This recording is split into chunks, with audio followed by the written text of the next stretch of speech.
मला असं वाटतं की भारतीय जनता पक्ष हे स्वतःला पांढरपेशी पक्ष समजतं आणि असा पक्ष ज्या वेळेला अशा विकृत लोकांना नगरसेवक करतं, पक्षात घेतं, याच्यावरनं या पक्षाची मानसिकता कळते. हा माणूस ह्या माणसाला त्यावेळेला त्या मुलीच्या आईवडिलांनी किंवा इतर पॅरेंट्स लोकांनी आधी कळवलं होतं की तो जो ज्याने त्या मुलीवर लैंगिक अत्याचार केला तो अशा प्रकारची कुठली तरी कृत्य करतोय. त्यावेळेला हा आपटे या आपटेने त्या लोकांना त्या कुटुंबाला तिथनं हकलून दिलं होतं आणि त्याच्यानंतर जे काही घडलं अख्ख्या महाराष्ट्राने देशाने पाहिलं.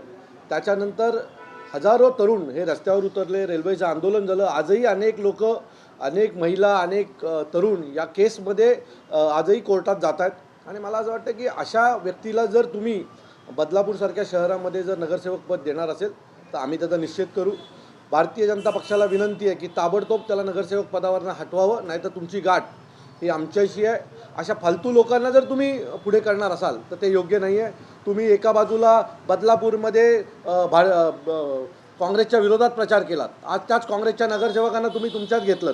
MIMला विरोध केलात, MIMच्या पाया पडलात सत्तेत बसण्यासाठी. मला असं वाटतं की काय नक्की भारतीय जनता पक्षाचं या राज्यात चालू आहे. सो जर आपटेंच्या बाबतीत निर्णय बदलला गेला नाही तर बदलापूरमध्ये एक महामोर्चाचं आयोजन महाराष्ट्र नवनिर्माण सेनेकडनं केलं जाईल. माझं मत आहे RSSशी निगडीत आहे म्हणून त्याला काही सगळे गुन्हे माफ करा. त्या मुलीचा विचार करा ना. हेच जर भारतीय जनता पक्षाच्या कुठल्या नेत्याच्या मुलीबरोबर झालं असतं तर सोडलं असतं का हो तुम्ही लोकांनी. त्यामुळे या प्रकरणात मी तुम्हाला महाराष्ट्र नवनिर्माण सेनेची भूमिका स्पष्ट करतो. जर त्या नगरसेवकाला त्या पदावरनं जर तात्काळ राजीनामा घेतला गेला नाही तर येत्या 13-14 तारखेला महाराष्ट्र नवनिर्माण सेना बदलापूरमध्ये एक मोठं जन आंदोलन, एक मोठा मोर्चा या सगळ्याच्या विरोधात उभा करेल एवढं नक्की सांगतो.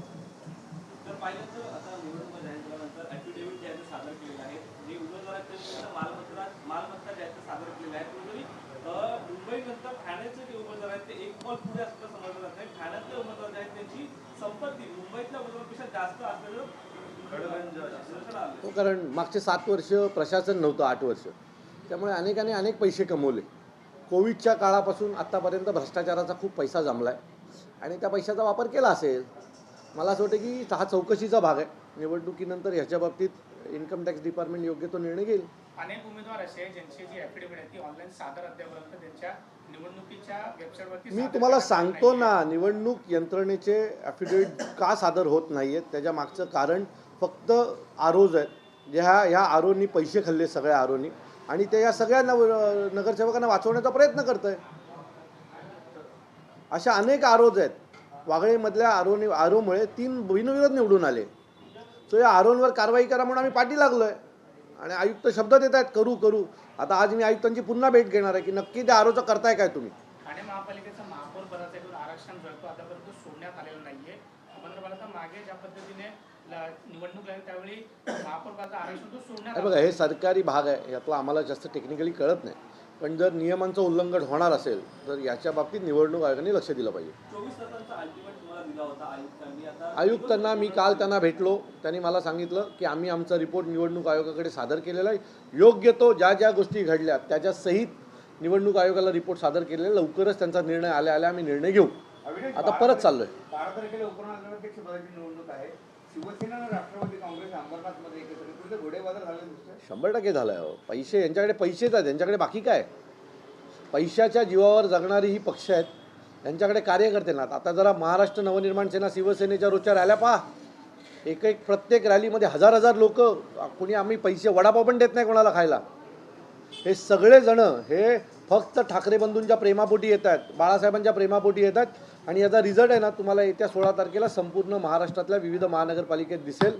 लोकसभेला जसा रिझल्ट आला होता तशाच प्रकारचा रिझल्ट तुम्ही यावेळेला अपेक्षित करू शकता.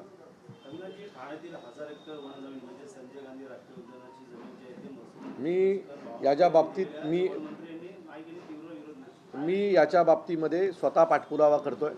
हे सगळं प्रकरण हे मला नीट माहिती आहे.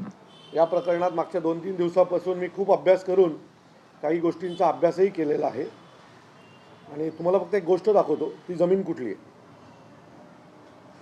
म्हणजे तुम्हाला कळेल की नक्की चाललंय काय. जमीन पहिली कोणाकडे हे बघा, ती ग्रीन जमीन आहे जी ह्या लोकांनी लाटण्याचा प्रयत्न केला आहे. कपिल शर्मा हा नाव ठाण्यात अतिशय प्रसिद्ध आहे.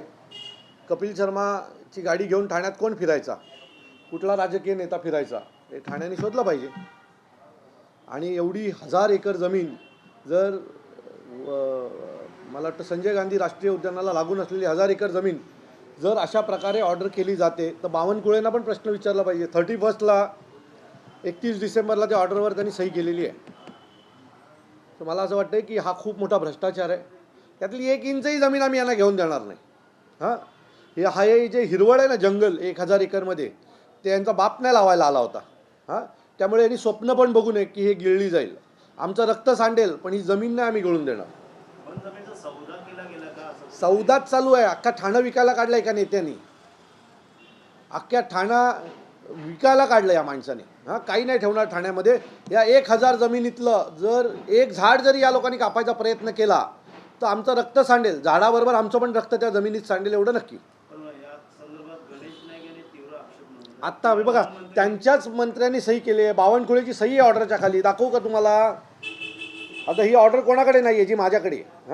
आणि तुम्हाला साहेबांच्या सभेमध्ये याचं चांगलं हे घेतलं जाईल. हे बघा, तुम्हाला ऑर्डरवर साईन दाखवतो कोणाची. जर कॅमेरा नीट झूम केलात तर चंद्रकांत बावनकुळेंची सही आहे. 31/12/2025 म्हणजे 8 दिवसापूर्वी चंद्रकांत बावनकुळेंनी सही केली या ऑर्डरवर.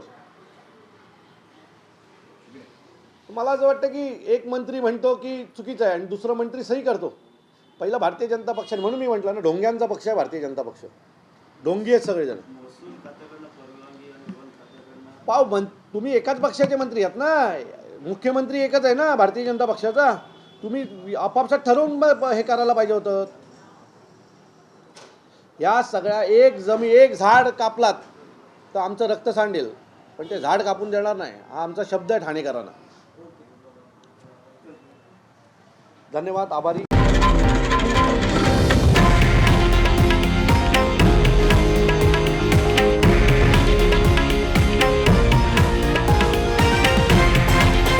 हे आहे देशातील नंबर 1 न्यूज नेटवर्क आणि आपण पाहत आहात TV9 मराठी, एकमेव.